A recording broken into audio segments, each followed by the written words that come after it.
হরে কৃষ্ণ, রাধে রাধে জানাই সকলকে। সকলেই ভালো আছেন, নিশ্চয়ই ভালো থাকুন এবং সুস্থ থাকুন, আর ভগবানের নাম বেশি বেশি করে করতে থাকুন। সকলের মাঝখানে প্রচার করে দেন, যাতে প্রতিটা মানুষ ভগবানের চরণ ধরে থাকতে পারে। আমরা ছোট থেকে একটা কথা জেনে আসছি, বা সনাতনী মানুষরা এই কথাগুলো জেনে থাকেন, যে ভগবানের শুদ্ধ ভক্ত যদি হতে হয়, তাহলে দুটি বিষয় কিন্তু আমাদের অত্যন্ত গুরুত্বপূর্ণ। সেটা সবার আগে আমাদেরকে মেনে চলতে হবে। আজ আমি যে বিষয় নিয়ে আলোচনা করব সেটি হচ্ছে মহারাজ পরীক্ষিতকে নিয়ে। পরীক্ষিত কে ছিলেন, কেন ভগবান তাকে গর্ভ অবস্থায় থাকা থেকে কেন তাকে সাহায্য করে এসেছেন, তাকে বাঁচিয়ে এসেছেন, কিভাবে, কেন, সেটাই আজ আলোচ্য বিষয়। যদি ভালো লেগে থাকে তাহলে লাইক, কমেন্ট এবং সাবস্ক্রাইব, শেয়ার করে পাশে থাকবেন।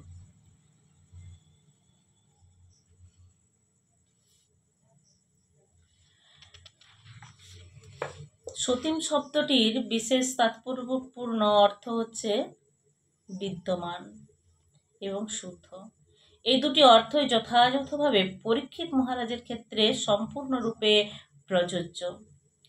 সমগ্র বৈদিক অধ্যাবসার মানুষের চেতনাকে পূর্ণরূপে ভগবান শ্রীকৃষ্ণের চরণ কমলের প্রতি আকৃষ্ট করায় সৌভাগ্যবশত মহারাজ পরীক্ষিত তার জীবনের শুরু থেকেই মাতৃজঠরে অবস্থানকালে ভগবানের প্রতি আকৃষ্ট হয়েছিলেন। তিনি যখন তার মাতৃগর্ভে ছিলেন, তখন অশ্বত্থামা তার প্রতি ব্রহ্মাস্ত্র নামক আণবিক ক্ষেপণাস্ত্র নিক্ষেপ করেছিলেন, কিন্তু ভগবানের কৃপায় সে আগ্নেয়াস্ত্র দ্বারা দগ্ধ হওয়ার হাত থেকে তিনি রক্ষা পান, এবং তখন থেকেই তিনি নিরন্তর তার মনকে ভগবান শ্রীকৃষ্ণে একাগ্র করেছিলেন, যার ফলে তিনি ভগবত ভক্তিতে সম্পূর্ণরূপে নিষ্ঠাপরায়ণ হয়েছিলেন। অতএব স্বাভাবিকভাবে তিনি ছিলেন ভগবানের একজন শুদ্ধ ভক্ত। তার কর্তব্য হচ্ছে কেবল ভগবানেরই আরাধনা করা, তার সকামভাবেই হোক আর নিষ্কামভাবেই হোক। শ্রীকৃষ্ণের প্রতি তার স্বাভাবিক প্রীতি দৃঢ়তর হয়েছিল।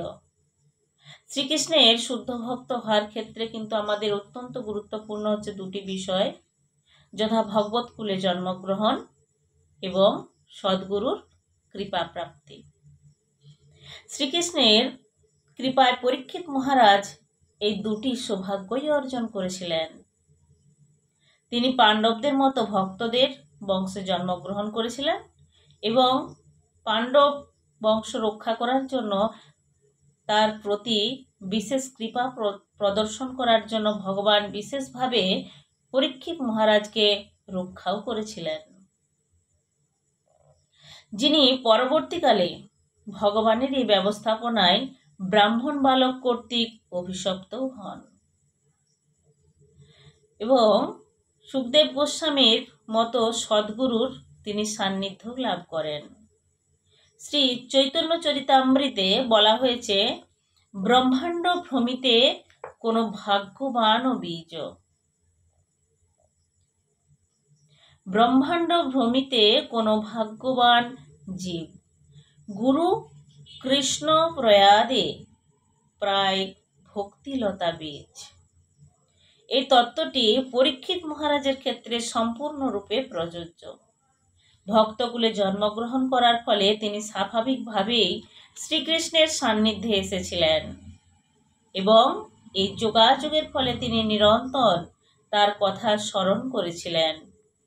অবশেষে শ্রীকৃষ্ণ ভক্তিমার্গে উন্নতি সাধনের জন্য রাজাকে আরেকটি সুযোগ প্রদান করেছিলেন।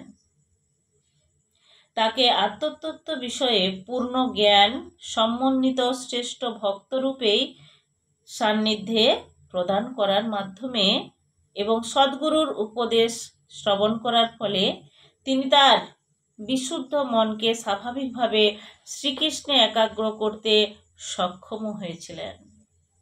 দেখুন কত বড় ভক্ত মহারাজ পরীক্ষিত। মাতৃজঠর থেকেই সে ভগবানের কৃপা লাভ করে আসছে। তাহলে এরকম ভক্তের চরণে আমি জানাই সহস্রবার নতমস্তক হয়ে প্রণাম। যদি ভালো লেগে থাকে তাহলে সকলকে বলবো সাবস্ক্রাইব করবেন। হরে কৃষ্ণ, রাধে রাধে। ভালো থাকুন, সুস্থ থাকুন, আর ভগবানের নাম বেশি বেশি করে করতে থাকুন। প্রেমানন্দে বলুন নিতাই গৌর প্রেমানন্দের হরি হরি বল, হরি বল।